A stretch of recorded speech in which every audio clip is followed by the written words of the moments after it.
Aronofsky walks this earth, and people let him make films because he is a master filmmaker, and he's ready tonight to fuck you up. Ladies and gentlemen. I just feel like it excites me when things go off the rails. As you watch it, it unfolds.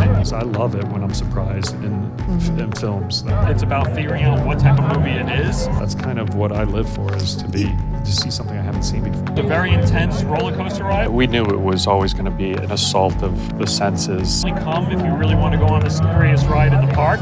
What happens in any A section of a newspaper is a lot more messed up than anything that's in my movie. And if you do want to do that, the whole idea is to keep your hands up the whole time and don't touch the bar, don't put on the seatbelt, and just look straight ahead. I have 1,000 questions for you, but we'll get right to it. A director always in your vision growing up? I didn't know what a director was growing up in Brooklyn. It was like no clue. It was a different time. When did you get the bug or go like, hey, this might be something that I'm good at? I actually went to King's Plaza in Brooklyn for any Brooklyn people, and the film I wanted to see was sold out, and there was like another film with a kind of goofy guy with a Brooklyn hat, and I walked into Spike Lee's She's Gotta Have It.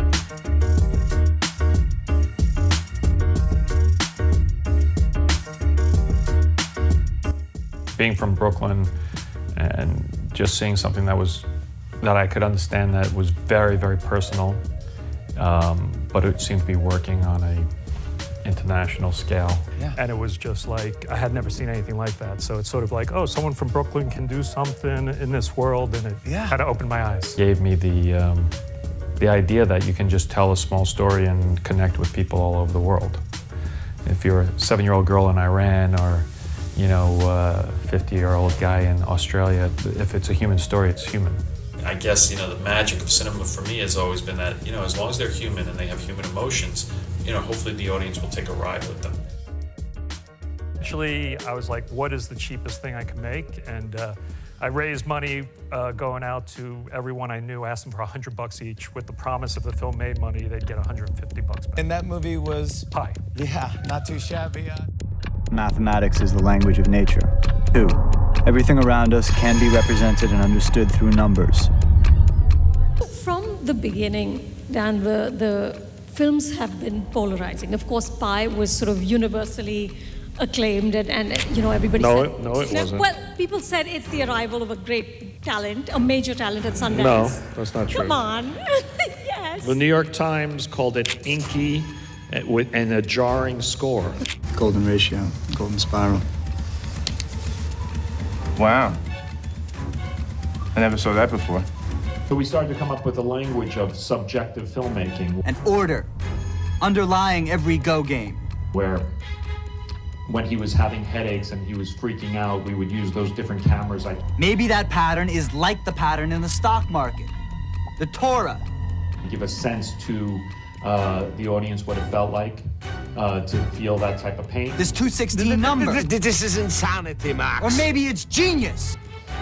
And then as I started to develop it, I realized that, it would be really interesting to try and tell a story purely from his point of view.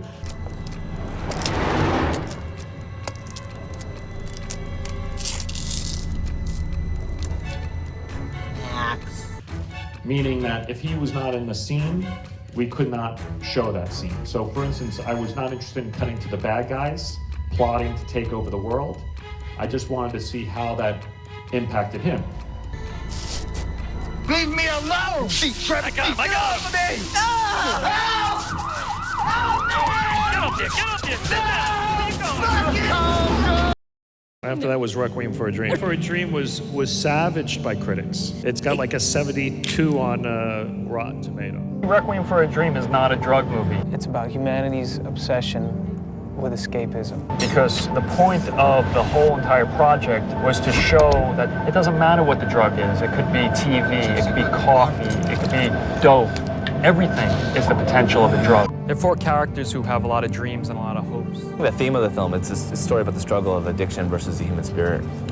But the harshness of their reality set in and slowly destroy them. I think addiction is really the hero of the film. And I think the film deals with a lot of people's personal struggles with addiction and the many ways that manifests itself. And what was amazing about it is that he was able to show how the psychology of addiction, it doesn't have to be with hard drugs. It can be with food and chocolate and coffee, and how the kind of psychological mind works in the same way when it deals with substances. After Pi, people wanted to make whatever they were like, what do you want to make? We'll make whatever you want to make. And I showed them Requiem for a Dream, the novel, and people didn't even respond. The Fountain, once again, no one wanted to make. It took me 6 years to make it, and then it didn't do well, and suddenly I didn't have a career. And The Fountain was a 50 on Rotten Tomatoes. But The Fountain, I read, first it was booed at the Venice Film Festival, and then the next day got a standing ovation. Something like that. Then I wanted to make The Wrestler with Mickey Rourke, and no one wanted to make that. We went to every single person in the world who was giving money for movies, and everyone said no. The world don't give a shit about me. I'm here. I'm really here. What do you call that? Eventually we figured out how to get it done, and then after The Wrestler had its success, we went to every single person in the world with Black Swan, which had Natalie Portman and Vincent Cassel and, a pretty big cast. Every single person said no. They said horror fans don't like ballet, and ballet fans don't like horror. And all the way now to Mother, which Rex Reed, a film critic, said is the worst film of 2017. No. He said it's the worst film of the century. Oh, the century! Let's get it right. Not ooh, that's yes. Wish that I could make fully beloved experiences that filled me emotionally. Excites me that, people are arguing in discussions. I think that's the sign that those are the films that inspired me. It's just never what I've been attracted to. I think when I was younger, I've always been interested in alternative culture and alternative art. It's just where my tastes have always been. Inspired me, the ones that people leave and you're just breaking down and figuring out and seeing different layers and seeing all the different ways of thinking about something. Those people just being moved to talk. The fear for me is to be a disposable piece of cinema that, it's like a McDonald's meal and the wrapper goes in the trash and 2 hours later you're like, what did I see? For me, disposable meals, fast food, disposable music, that's not my interest. I'm trying to make, products that are well-crafted and have a lot of depth that people will cherish. And so I usually choose things that inspire me because there's something, it's much greater than I am, it's much greater than my friends or my community. It's just something that I feel I want to spend years making. My mentor, Stuart Rosenberg, always said, bad reviews hurt, good reviews are worse.